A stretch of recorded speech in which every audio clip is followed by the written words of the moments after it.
suis vraiment profondément désolé du retard.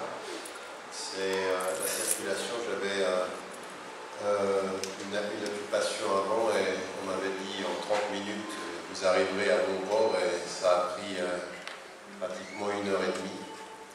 Donc on va directement rentrer dans le vif du sujet. J'aimerais d'abord énormément remercier les responsables de cette mosquée qui ont été extrêmement patients, puisqu'on s'est rencontrés il y a près de 2 ans quand on commençait à parler d'une visite et alhamdulillah, sabrun jamil, wallahu musta'an en toutes choses. Allah ta'ala nous aide dans la patience et la persévérance. Et c'est un plaisir pour moi de pouvoir venir dans un lieu dont on me dit qu'il s'installe, qu'il grandit, qu'il s'élève. Que Dieu vous aide, Inch'Allah.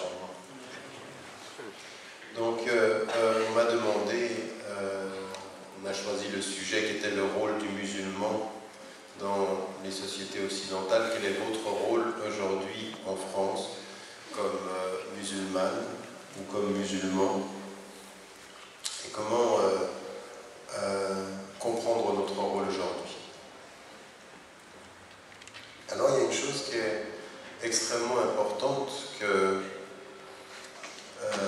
il faut toujours faire. On a, nous, un exemple, qui est l'exemple du prophète, et dont on comprend qu'en fait, il est un exemple. Pourquoi? Parce que, bien entendu, il est la personnification des enseignements du Coran. Quand Aïcha radiallahu anha nous dit que c'était son caractère, c'était le Coran, on comprend qu'il personnifie, qu'il traduit les enseignements du Coran dans la vie. Mais ce qui est très important quand on vient dans la biographie du prophète, on comprend en même temps que ce qui est plus profond dans l'enseignement, ce n'est pas simplement comment il applique les principes de l'islam ou comment il les vit, c'est comment il les applique dans le contexte et dans la société qui est la sienne.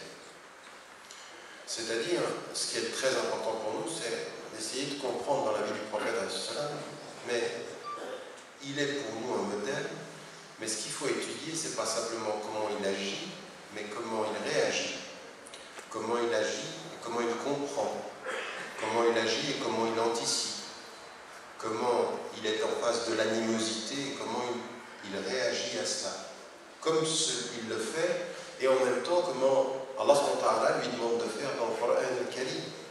Allah subhanahu wa ta'ala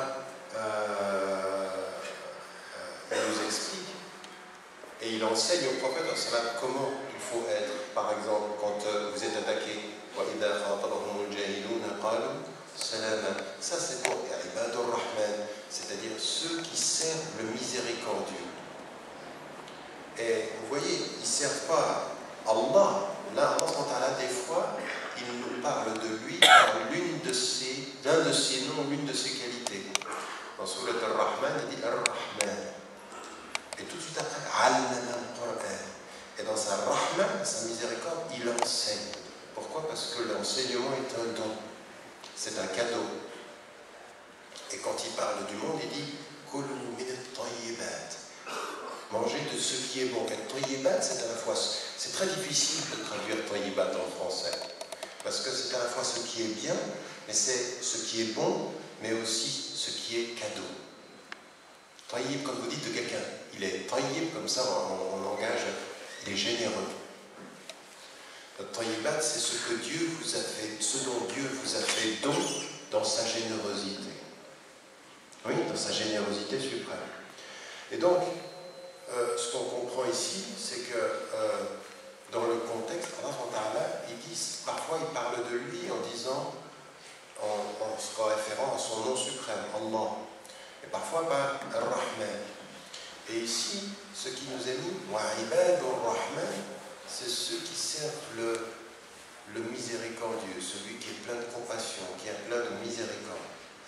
Et c'est ce nom qu'Allah a choisi pour qualifier la relation de Ibadur Rahman, les serviteurs, voire ceux qui sont complètement au service du miséricordieux et qui vont faire face à quoi? ils vont faire face à l'adversité. Le jahiloun, c'est ceux qui ne savent pas la vérité. Ceux qui n'en ont pas connaissance ou ceux qui, c'est pas el kafirun, c'est le jahiloun.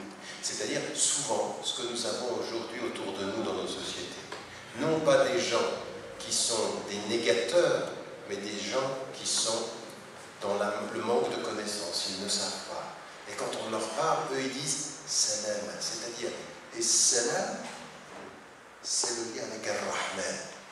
Et entre Rahmat Ar-Rahman, la miséricorde du tout miséricordieux, il y a Salamat al-Insan, c'est-à-dire cette dimension de la paix parmi les gens. Et nous sommes là. Pourquoi est-ce que nous devons comprendre ceci? Parce que dans la vie du prophète, il y a énormément de moments où le prophète va subir l'adversité, il va subir le sentiment d'être en minorité. Et à un moment donné, Allah, ce qu'il lui explique, c'est reviens au centre de ce que tu es, non pas pour être comme ils veulent que tu sois, mais comment je veux que tu sois, comment Dieu veut que tu sois, non pas ce que font les hommes de toi, mais ce que ta foi fait de toi. Sois un être de foi et non pas un être dans le miroir de ce qu'ils veulent de toi. Et ça, c'est la première des dimensions. C'est la première des dimensions où on va trouver Salam et Nafs. Et si on ne veut surtout pas tomber en Occident dans tout ce qui est en train de se passer, parce que ça ne se passe pas simplement en France. Tout à l'heure, je discutais avec les frères, et je le sais, je veux dire, on me le fait sentir jour après jour que cette parole de l'islam, cette façon de parler de l'islam, cette façon de dire au gouvernement soyez des politiciens, faites de la vraie politique, servez votre peuple et ne vous servez pas du peuple. Soyez pour le pluralisme des religions et ne mettez pas une religion contre les autres. Soyez égalitaires. En fait, appliquez les principes de la République. Il faut être sérieux avec fraternité. Il faut être sérieux avec égalité. Il faut être sérieux avec liberté. Il faut être sérieux, ce n'est pas des slogans, c'est des politiques. Et donc nous, ce qu'on leur dit, c'est vous n'êtes pas sérieux avec les slogans que vous défendez. Vous les dites, mais vous ne les appliquez pas. Et en même temps qu'on dit ceci, on le dit de façon constructive. On n'est pas là pour critiquer, uniquement pour critiquer, pour blâmer. On sait que d'abord, notre première responsabilité, c'est nous-mêmes. Vous savez, quand au début des années 90, j'écrivais un livre sur notre situation, on était au début de cette idée de il fallait affirmer notre citoyenneté, etc. J'avais écrit les musulmans dans la laïcité, responsabilité et droit des musulmans dans les sociétés laïques, mais responsabilité. Et la première des responsabilités, ce n'est pas par rapport à notre entourage. La première responsabilité de la musulmane et des musulmans, c'est par rapport à lui-même, dans sa foi et dans sa relation avec Allah SWT. C'est que le prophète, il n'a pu être ce qu'il a été par rapport à tout son entourage que parce que d'abord, Allah SWT, il avait converti son cœur.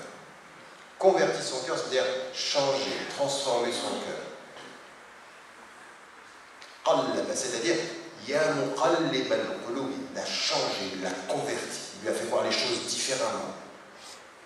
Et donc, aujourd'hui, je rencontre, là j'étais avec quelqu'un qui m'a amené en voiture, un taxi, il dit, mais moi je ne peux plus écouter la radio, je ne peux plus, ils sont en train de nous attaquer tout le temps. Et effectivement, si vous vous exposez à ce qu'ils disent, peu à peu ça vous enlève la confiance. Commencez à avoir peu à peu à perdre courage. Et à un moment donné, il faut que vous sachiez d'où vous vient votre force. Votre faiblesse, elle sait, vous savez d'où elle vient. Votre faiblesse vient souvent de l'extérieur. Parce qu'elle vous touche de l'extérieur. C'est-à-dire, en fait, c'est pas ça. Votre faiblesse, elle est intérieure, mais les coups viennent de l'extérieur. Mais elle touche l'intérieur. C'est-à-dire que si vous n'êtes pas fort intérieurement, ça va vous toucher. Mais votre force, elle vient aussi de l'intérieur. كلمة طيبة كشجرة طيبة c'est-à-dire les racines de l'arbre fort. C'est ça qui fait la force de l'arbre. Et si on n'a pas ces racines-là, eh bien finalement on va être faible par rapport à l'extérieur parce qu'on n'est pas fort par rapport à l'intérieur. Et comment on fait alors? Concrètement, qu'est-ce qu'on fait? Comment on fait d'abord?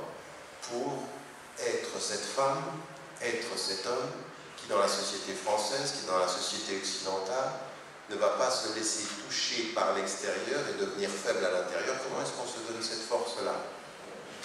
Et maintenant, on revient vers le prophète et on comprend qu'en fait, il y a deux choses qui sont importantes. Il y a deux choses qui sont importantes.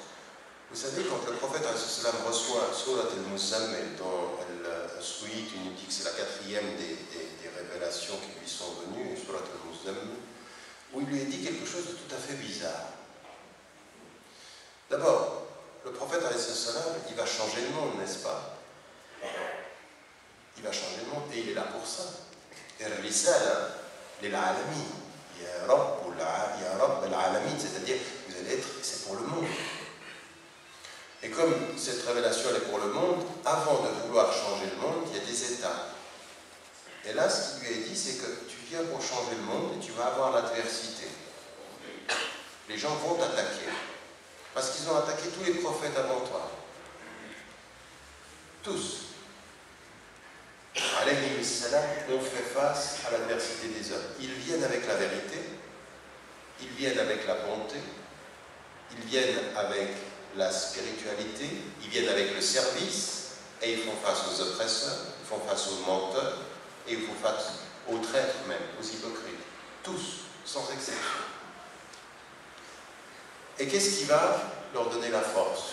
Eh bien, la première étape, elle est celle-ci. وَاصْبِرْ عَلَى مَا يَقُولُونَ وَاهْجُرْهُمْ هَجْرًا جَمِيلًا. وَاصْبِرْ عَلَى مَا يَقُولُونَ, quand on le traduit, on va se dire, c'est sois patient vis-à-vis de ce qu'ils disent, mais c'est plus profond que ça. C'est soit patient, soit endurant. Endurant, ça veut dire quoi? Patient, ça veut dire, endurant, ça veut dire tu vas prendre des coups. Tu vas prendre des coups. C'est la quatrième révélation. Allah ils vont t'attaquer.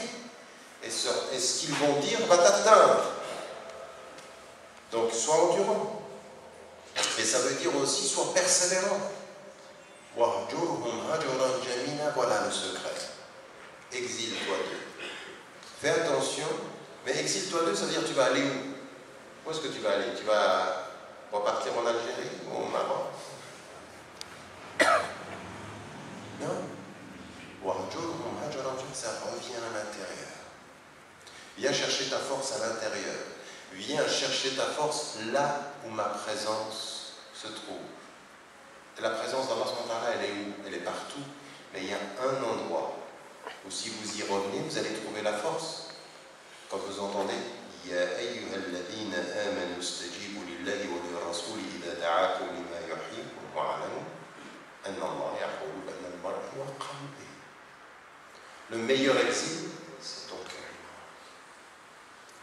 Le meilleur exil, c'est ce retour-là, et c'est de se donner la force du cœur. Et comment on fait? Ça veut dire on va prier la nuit seulement? Le retour à son cœur, c'est prendre du temps, de réfléchir, et puis de faire 5 choses fondamentales. C'est ça l'exil à l'intérieur. Mais attention, c'est aussi Jamil. Et là, on va y revenir à Jamil, parce que on a 2 fois le terme qui qualifie des attitudes aussi, même avec Ya'qub alayhi salam.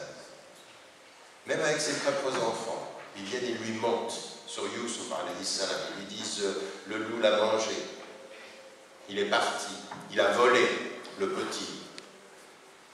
Et lui, qu'est-ce qu'il répond? Sabr jamil. Belle patience. La beauté de ma patience vient de Dieu, la patience vient de mon cœur. Je vais embellir ma patience de ma relation à Dieu. Dieu fait ma beauté et ma patience viendra de mon effort. Et jihad al-nafs. Je vais me battre et Dieu va embellir ceci. Sabr jamil, c'est-à-dire avec Dieu, j'ai la noblesse. Mais comment on fait? La première des choses, c'est ce que l'on sait, on voit ça chez le prophète. Dans l'adversité, qu'est-ce qu'il fait? Il revient à ce qu'Allah lui demande. Il revient à la proximité des textes. C'est-à-dire qu'à partir d'un certain moment, quand vous recevez des coups de gens qui vous parlent, revenez à ce que Dieu vous dit. Oui, une des premières choses. Ils vous attaquent par leur bouche, vous entendez ce qu'ils disent, revenez à ce que je dis. La proximité avec le Coran.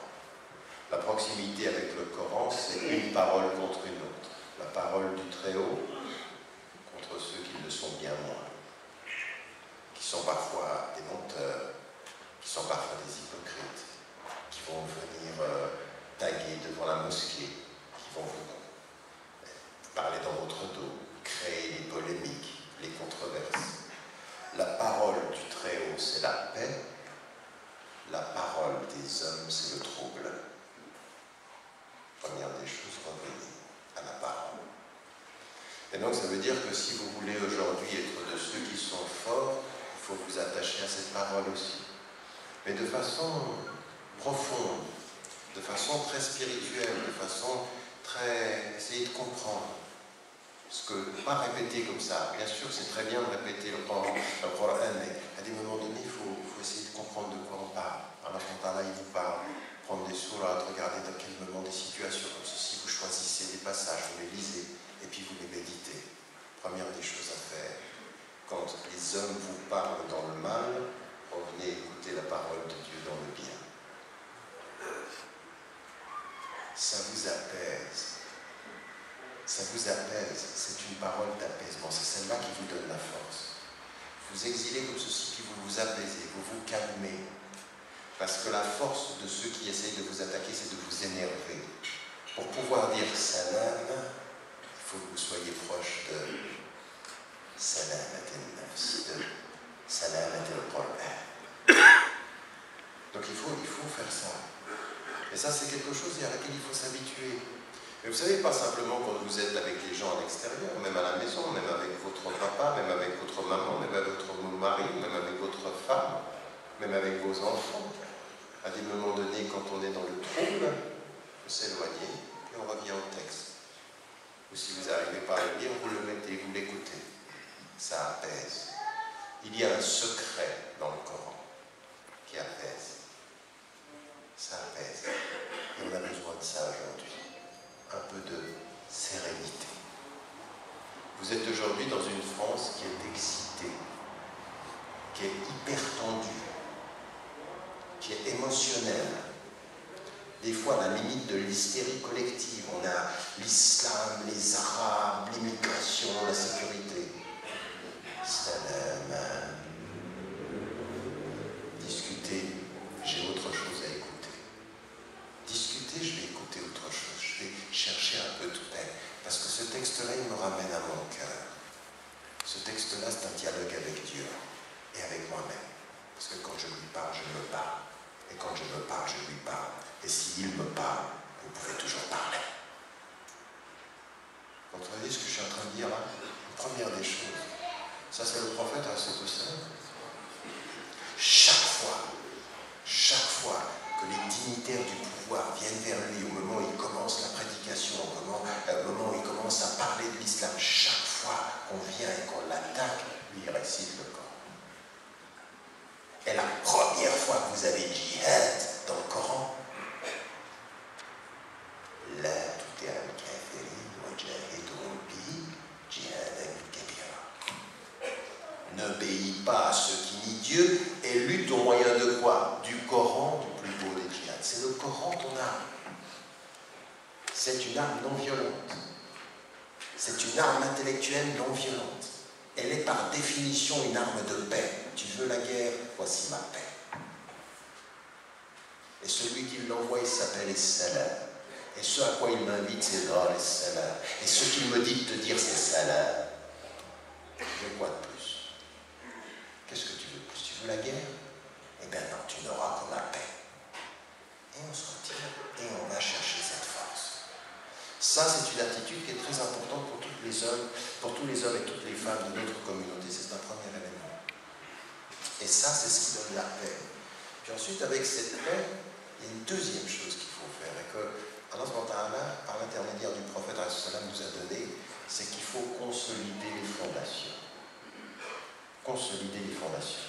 Vous ne pouvez pas simplement rester comme ça, éloigné, puis vous êtes en bas. Ensuite, il faut que ça soit du solide. Il faut que ce soit du solide. La deuxième des choses qu'il faut faire pour être solide à l'intérieur,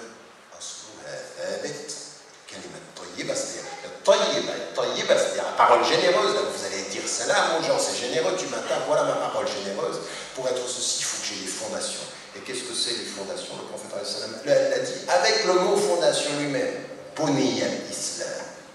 L'islam, il est fondé sur ça. Et qu'est-ce que c'est? Ça veut dire de dire la ilaha illallah, de rester proche de lui. Et la deuxième des choses, c'est la pratique. Les 5 prières, le jeûne. Mais c'est très important la façon dont tu dépenses ton argent, le pèlerinage. Il faut de ce point de vue-là être très sérieux. Aujourd'hui, en France, quand on vous attaque, quand on est dans une vie où on est très pressé, va prendre le temps, les 5 prières par jour. Jeûner, lundi, jeudi, les 3 jours pendant le mois. Plus de jeûne, ça. Parce que vous êtes dans un autre état quand vous jeûnez. Puis vous le savez, on ne parle pas vulgairement quand on jeûne. D'ailleurs, on ne parle jamais vulgairement. Jamais. La vulgarité est interdite. Mais quand on jeûne, c'est encore plus profond. Il faut éviter tous ces paroles-là. Je suis jeune, je jeûne, je ne peux pas te parler, je ne vais même pas te répondre. Et donc, de ce point de vue-là, avec la proximité du texte, la proximité des piliers, le texte, c'est la lumière, les piliers, c'est la demeure. Là, on est dans le solide, là. Et ça, c'est, encore une fois, il y en a beaucoup trop d'entre vous aujourd'hui, vous êtes là parce que votre frère est de passage, mais on est trop négligent avec nos prières, on est trop négligent avec le Coran, on est trop négligent avec le jeûne, on est trop négligent même avec son argent. Même avec son argent, c'est-à-dire de pouvoir donner des sadaqat, de pouvoir donner la zakat, de pouvoir... Ça, c'est des attitudes, on est toyémat. Donc ici, il faut aussi qu'on soit, c'est la deuxième des choses, qu'on soit très très clair par rapport à ça. Et le prophète, il y a un autre versant à la pratique. Ça, c'est la solidité de la pratique. Donc quand vous avez le Coran, qui vous donne cette lumière, cette paix, quand vous avez les fondations qui vous donnent la sécurité, vous avez compris, paix avant de la sécurité, pas simplement être dans la sécurité, mais être dans la paix, dans la confiance. Il y a une deuxième des choses qui est très importante, c'est que le prophète, il m'a dit, j'ai été envoyé pour parachever les bons comportements. Et donc en même temps, avec la demeure solide, il faut après avoir ce bon comportement. Et ce bon comportement, il n'est pas simplement avec les musulmans, il est avec tout le monde. C'est-à-dire, vous venez avec la paix intérieure, vous êtes dans la solidité de la pratique et vous êtes dans le service dans la société, avec tout le monde. Et ça veut dire la façon de sourire, la façon d'aider les gens, la façon de respecter la voie publique.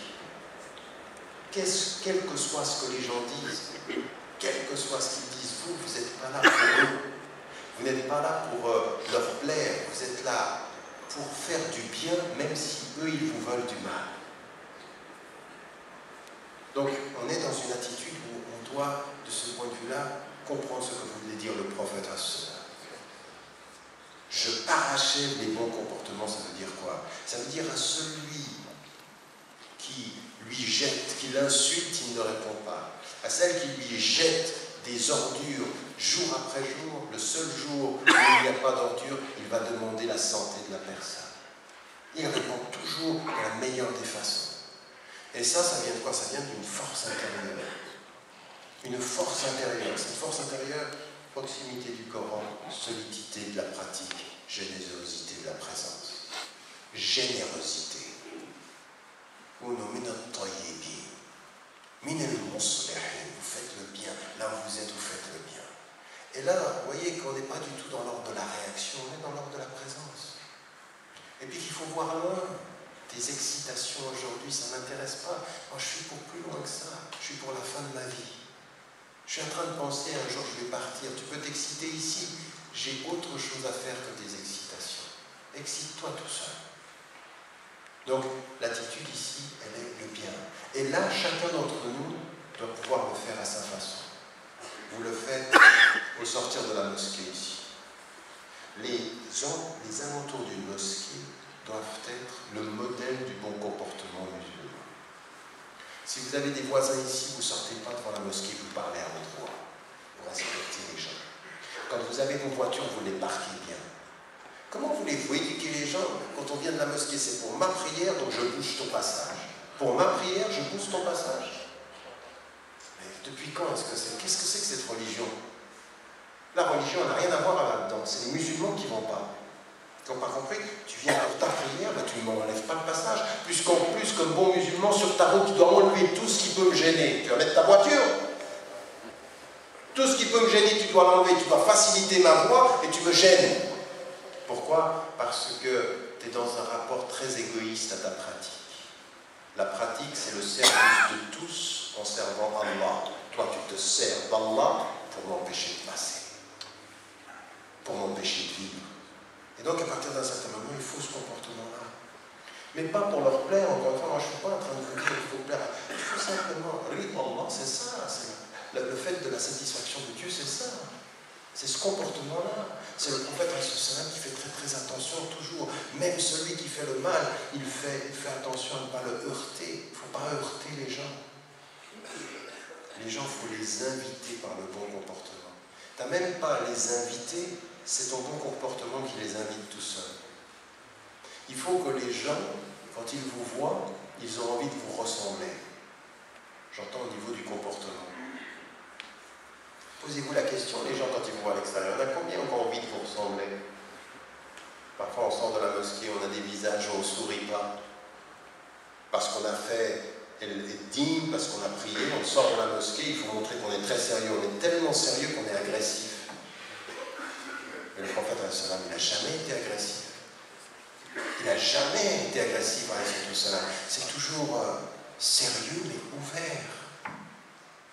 Mais c'est comme ça qu'on aime les gens. Les meilleurs enseignants, les meilleurs professeurs sont toujours ceux qui sont sérieux avec la matière et bienveillants avec l'être humain. Toujours. Sérieux et bienveillant. Je dis c'est comme ça et tu peux le faire. C'est comme ça et je t'aime. C'est pas c'est comme ça et tu me vois.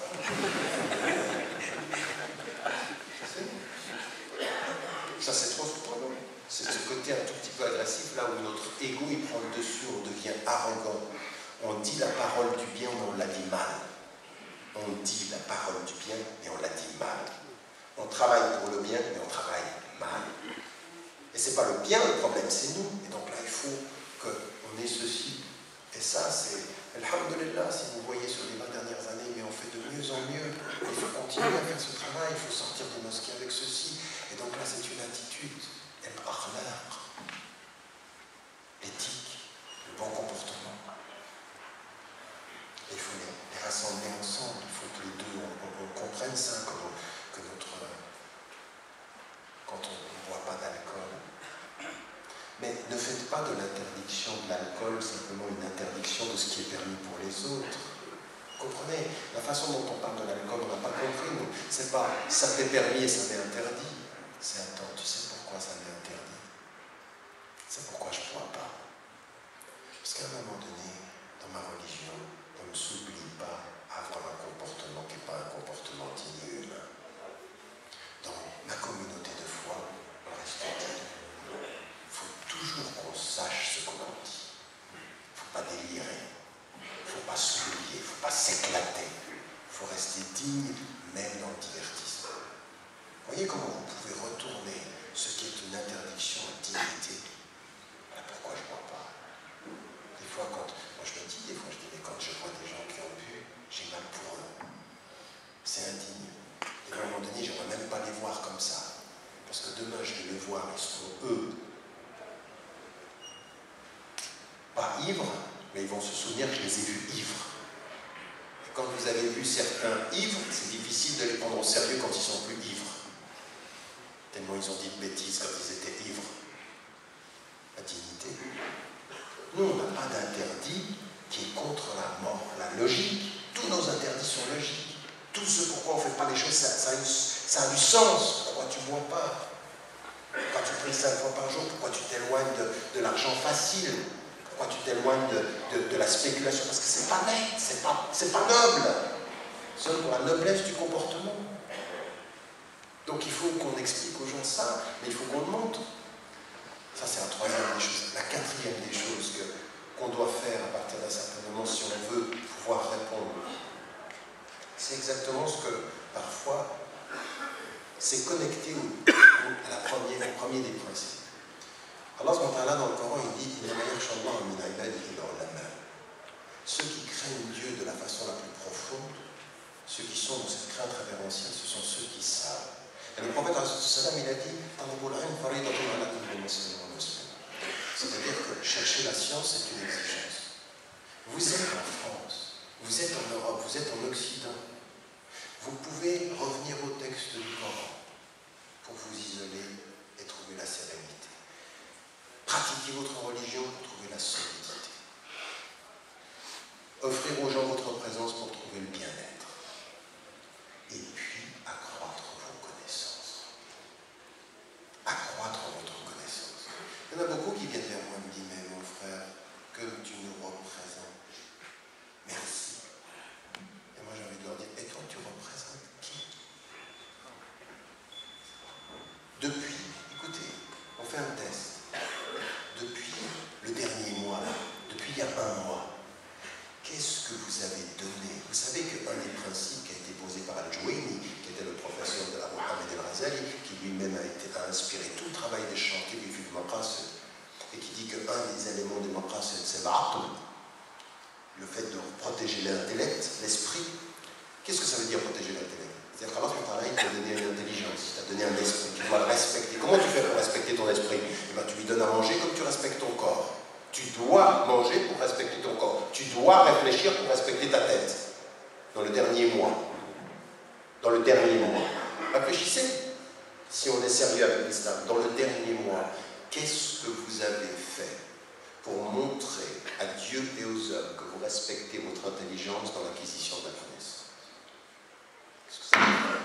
C'est ça la vraie question. Est-ce que vous avez pris du temps pour lire des livres? Est-ce que vous avez pris du temps pour lire des articles? Est-ce que vous respectez votre intelligence? Ou est-ce que vous dites l'islam respecte et vous ne respectez rien? Parce que la quatrième des choses qu'il faut faire quand vous êtes en France et en Occident, vous voulez être des femmes et des hommes libres, il faut être des femmes et des hommes de savoir.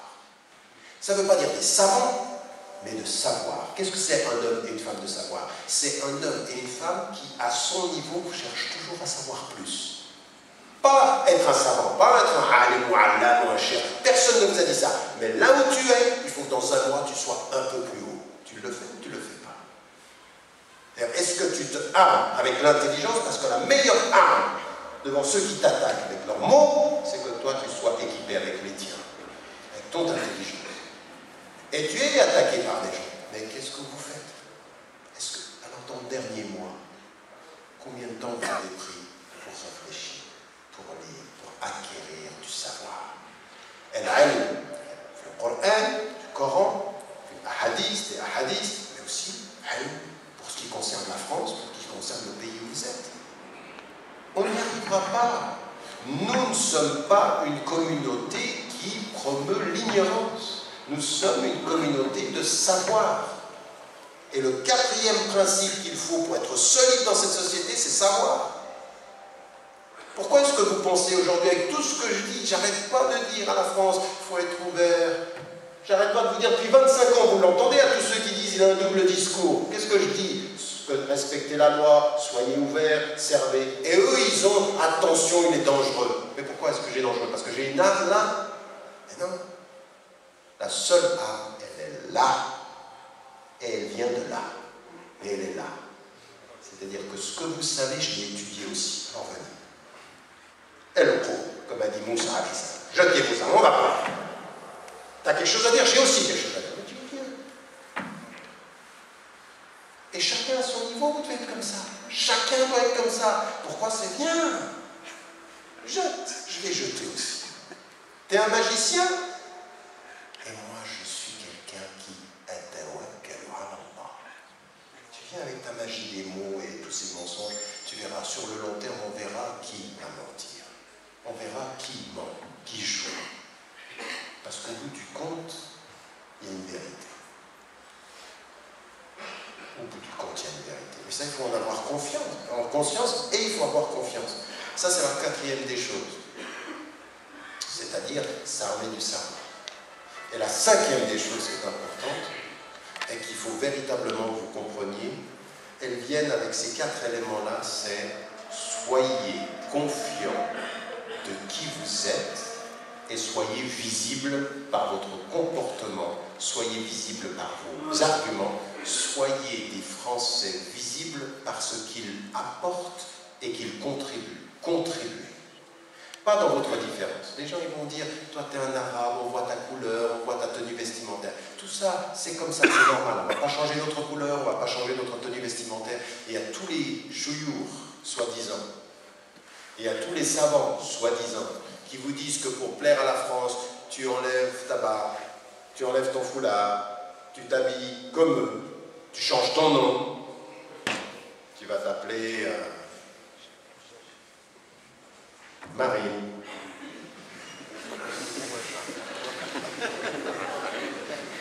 Ah mais il y en a même, j'ai même entendu ça. J'ai même certains qui nous disent qu'il faut aller vers l'extrême droite, parce qu'elle a compris. Eh bien, à tous ceux-là, il faut leur dire non. Non. Nous ne sommes ni à vendre, ni à dissoudre. Parce que se dissoudre, c'est se vendre. Se dissoudre, c'est se vendre, c'est-à-dire disparaître. Non, nous, on va être visible, mais positivement. Visible dans notre comportement, visible dans nos propos et dans notre contribution. Vous devez, pour la France, devenir des femmes et des hommes qui contribuent. Ceux qui vous parlent de contribution, vous leur dites à partir d'aujourd'hui, c'est gentil, mais vous avez 50 ans de retard. Donc, retournez au livre et puis on en reparle quand vous avez fait le retard. Aujourd'hui, on parle de contribution. On dit voilà ce qu'on va apporter à notre pays. Et ce qu'on va apporter à notre pays, c'est une conscience de la dignité de l'homme. C'est le sens de la vie. C'est le service des pauvres. C'est le service des femmes. C'est le service de la justice. Ça, nous sommes des présences positives, visibles. Et c'est ce que j'ai répété pendant des années. Souvenez-vous, si vous avez lu les livres au début des années 90, je disais, il faut normaliser notre présence, mais il ne faut pas la banaliser. Je ne suis pas un être banal. Je veux apporter quelque chose, je veux être un supplément d'âme. Et regardez, ces 5 choses, elles doivent être claires. 1, votre proximité avec le Coran et la vie du prophète Hassan. Il faut vraiment vous en tenir à ça. 2, ça c'est pour la lumière et la paix. Si vous voulez un jour être de ceux qui entendront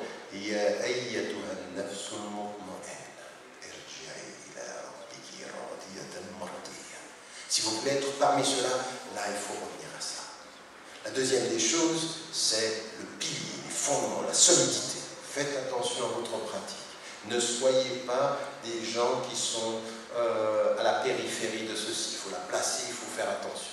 Troisième des choses, c'est l'akhlaq, c'est-à-dire le bon comportement, l'attitude. Ça fait partie de la pratique. Ça fait partie de la pratique. Être un musulman pratiquant, c'est pas simplement prier 5 fois par jour. C'est faire le bien. C'est être une présence qui respecte la nature, qui respecte le voisin. Ça, c'est un musulman pratiquant. Il y a des gens qui prient 5 fois par jour et ils sont à moitié pratiquants. Parce qu'ils prient, mais le voisin, il s'en moque. Il y en a même qui vont dans leur maison mettre le Coran après 10 heures, parce que c'est Ramadan. Hop! C'est Ramadan, c'est mon droit. Tu déranges toute la maison, c'est mon droit. C'est halal, ça? Tu baisses un peu le son et tu respectes tes voisins. Le Ramadan, c'est pas mes droits et je vous oublie, c'est ma pratique et je le respecte. Donc là, on a le bon comportement. La quatrième des choses, le savoir, l'acquisition de ce savoir. Et la cinquième des choses, c'est la contribution, là où on est. Et à partir de là, ce qu'il faut que vous compreniez, c'est que dans la situation dans laquelle vous êtes aujourd'hui, et vous entendez, maintenant on parle de la sécurité, on parle de tout ceci, vous faites un pas en arrière, et puis ceux qui parlent et puis qui sont en train de dire tout et n'importe quoi, on est en train aujourd'hui d'aller très très loin pour gagner les prochaines élections. Donc on est dans une espèce d'atmosphère extrêmement pesante. Eh bien, il faut que vous sachiez, les élections c'est dans un mois, la vie continue dans 6 semaines. Oui, ça va continuer. Donc il faut que vous ayez la vue longue. Il ne faut pas que vous répondiez au coup par les coups, il faut que vous gardiez cette sérénité-là. Et puis, aux gens qui vous interpellent, aux gens que vous preniez un tout petit peu de distance, vous restez de la sérénité. De la sérénité, exactement comme le prophète Sallam. Vous savez, quand Abu Bakr se dit, il faut aussi savoir, c'est ça, quand vous êtes dans cette sérénité, c'est que vous êtes proche d'Allah subhanahu.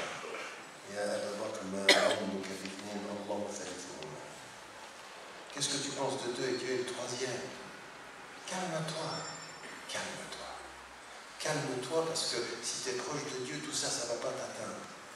Tu n'es atteint par leur insulte que si tu oublies le sens de ta vie. Donc, moi, ce que j'ai envie de vous dire aujourd'hui, dans tout ce que vous pouvez entendre, c'est garder votre ligne. Cherchez cette lumière, appuyez-vous sur la solidité, ayez le bon comportement, augmentez le savoir pour pouvoir répondre quand on vous attaque, répondez à l'attaque par le savoir, par la sagesse et le hikmah. Allah dit dans le Coran que qu'est-ce que vous voulez donner de plus à l'être humain que le hikmah, c'est-à-dire la sagesse. La sagesse, c'est de bien se comporter et puis, en toutes circonstances, d'être une contribution. Les lois françaises, ce sont vos lois. Vous les respectez. Le comportement raciste que vous voyez chez certains, eh bien, vous vous en éloignez. Mais il y a une chose, et j'aimerais terminer là-dessus, c'est qu'avec tout ceci, il faut être présent, il faut être ouvert, il faut être serein, il faut chercher cette paix.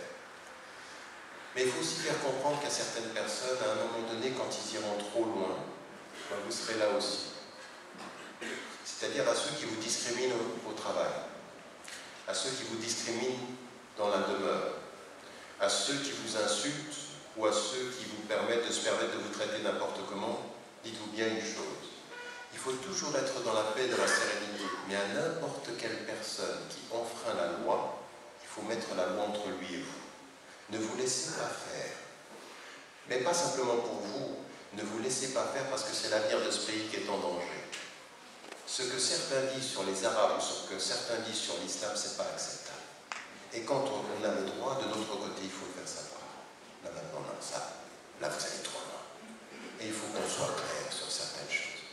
Il ne faut pas que notre confiance, ça devienne de la démission.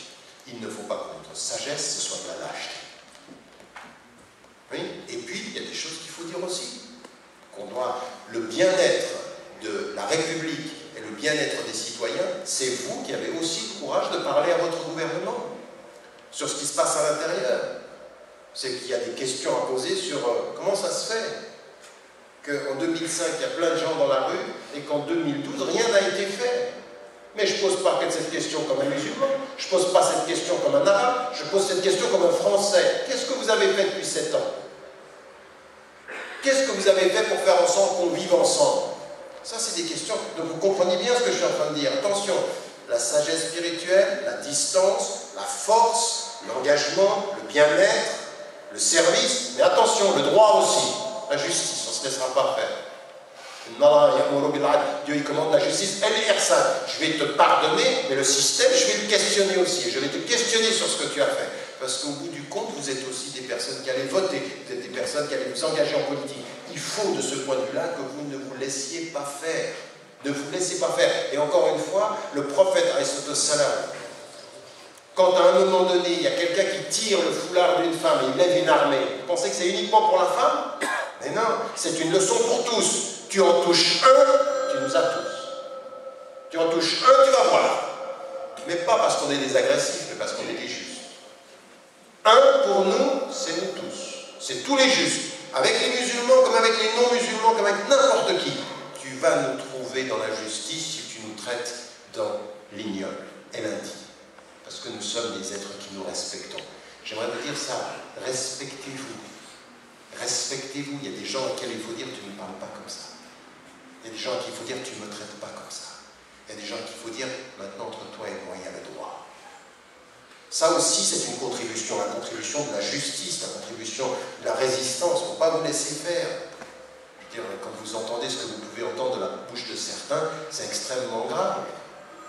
Et puis, être critique au niveau intérieur comme au niveau international. De dire effectivement que vous êtes tout à fait en même temps des êtres. Vous avez envie qu'on respecte les gens qui viennent d'Afrique. Vous avez envie qu'on respecte le sang même des Arabes. Que ce n'est pas parce qu'on est un Arabe qu'on peut mourir comme ceci et qu'on compte les Arabes par dizaines et puis qu'on compte les Blancs à l'unité, comme si un Blanc valait 10 Arabes. Que cette comptabilité-là, elle est indigne de l'humain, parce que nous sommes tous égaux. C'est à vous de faire ça, parce que si vous qui vivez en France, vous ne le faites pas, qui va le faire? Donc vous avez bien compris, c'est une position de principe, qui est une position de principe qui est chercher la force intérieure, mais on est ici pour contribuer, on ne se laisse pas faire. Mais pour pouvoir parler calmement, il faut travailler la force intérieure, il faut travailler sa connaissance. Plus tu sais, moins tu t'énerves. C'est quand tu sens que tu sais plus que tu t'énerves. Tu cherches tes mots, tu commences à t'énerver, parce que ton énervement, c'est la preuve que tu n'es pas solide dans tes connaissances. Oui? Plus tu t'énerves, plus c'est la preuve que c'est bancal ce que tu sais. Et quand tu sais, viens, tu veux t'énerver? Moi, je ne vais pas m'énerver. Parce que vous avez un temps d'avance. Parce que le prophète, il ne s'énervait pas. On a cherché à l'énerver, il ne s'énervait pas. Il ne s'énervait pas. La caractéristique du prophète, c'était le wasatiyya en tout. Même, il souriait, mais il ne se laissait pas aller à rire n'importe comment. Il pouvait se fâcher, mais il ne s'énervait pas. Il sait. Et puis il dit, Man shadid bainakum, man shadid, qui est le fort. Celui qui tient sa personne, quand il va être énervé, il se maîtrise. Il faut se maîtriser. Mais se maîtriser, ça ne veut pas dire ne pas affirmer un certain nombre de principes. Donc, chers frères et chères sœurs, soyez des êtres de paix, des êtres de connaissance, soyez des êtres de distance, prenez de la distance, mais s'il vous plaît, ne le comprenez pas mal. S'il y a une chose qu'il faut retenir de la vie du prophète, soyez courageux, paisible, serein et courageux. C'est-à-dire, il faut du courage. Shaja'a, c'est-à-dire, il faut dire les choses. Il ne faut pas se laisser faire. Il faut que vous soyez des êtres dignes, on ne se laisse pas faire, mais on va faire au mieux. On est serein, on est calme, mais on est déterminé. Serein, calme et déterminé. Pas lâche. On ne va pas disparaître. Vous n'avez pas à disparaître. Vous avez à apparaître de la meilleure des façons, Inch'Allah. Et puis, quand ça ne va pas bien, quand c'est difficile, quand à des moments donnés vous avez des larmes à l'intérieur, et puis à des moments donnés vous avez des blessures, parce que dans la famille il se passe des choses, parce que, vous savez, le prophète il a dit le doigt, voilà, il faut que vous n'oubliez jamais les invocations. Les invocations, c'est un dialogue avec Allah subhanahu. Vous vous éloignez un tout petit peu, puis vous mettez les mains comme ça, ou vous ne mettez pas les mains, mais vous parlez à Allah subhanahu, vous faites des doigts, des invocations, vous lui demandez. Parce que si lui, il veut, même si tous les êtres de la terre ne veulent pas, ça arrivera quand même. Si tous les gens vous jugent, si lui vous pardonne, vous êtes pardonné. Vous vous rendez compte de ça?